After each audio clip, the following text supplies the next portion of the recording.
Pas de soleil, pas de soleil, pas de soleil, pas de soleil, pas de soleil, pas de soleil.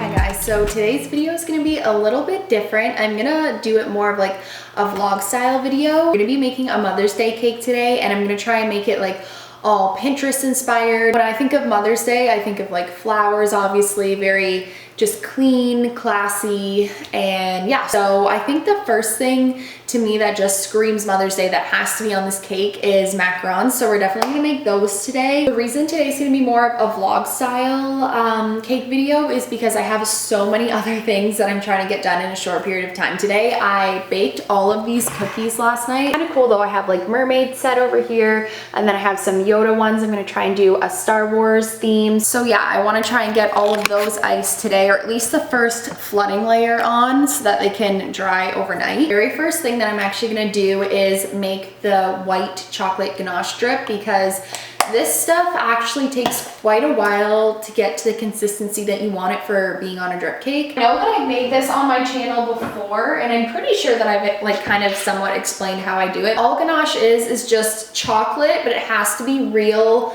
chocolate. You can't use like chocolate chips or anything like that. I typically just get the baker's chocolate. You can get it from the grocery store, so you don't have to go anywhere fancy or anything, as long as it's the baker's chocolate.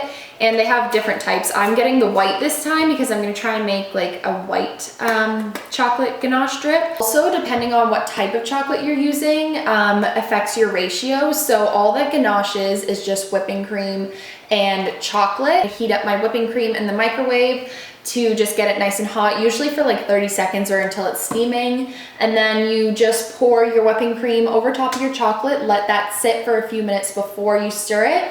And then I usually just strain it into this little squeeze bottle, because this is a lot easier to use than like a spoon or a knife or something.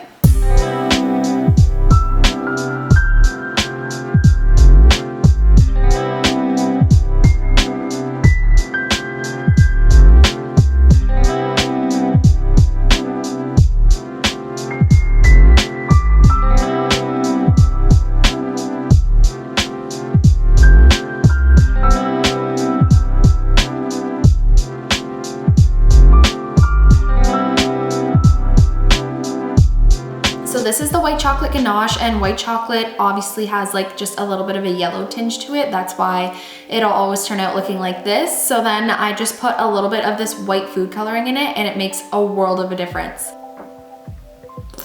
Okay, I think it's already starting to change color a bit, and I haven't even shaken it yet. Here it is after I mixed it up, and you can see how nice and white and opaque it is, and it's gonna look so nice as a drip on this cake.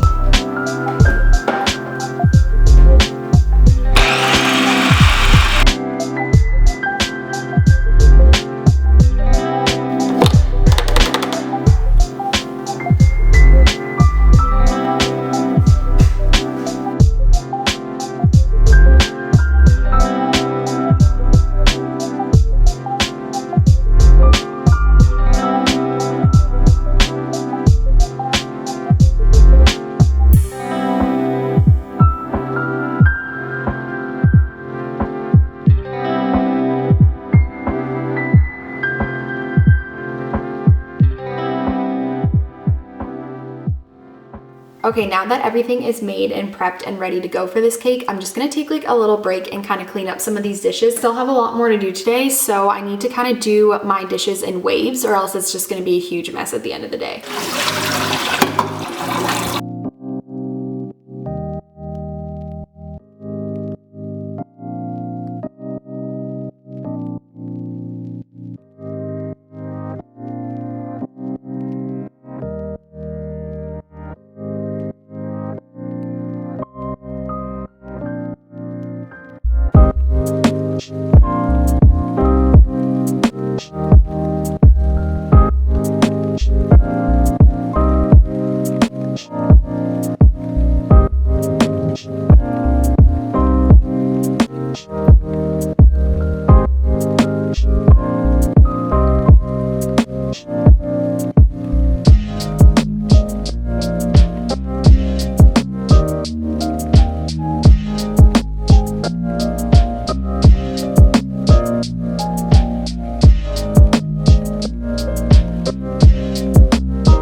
Okay, these just came out of the oven not that long ago and the feet look amazing. These are always kind of a risk to make because they can be really finicky and sometimes the feet don't work out. So I'm so happy that the feet turned out really well. And then here are the flowers that I got from the grocery store for this cake. They were a bit beat up, but I think these are gonna be perfect. They really remind me of Mother's Day and they're so beautiful. And everything else on the cake is gonna be white, so I think this will just be like the perfect pop of color.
Okay, so everything's done. The cake is done. I think it turned out so good.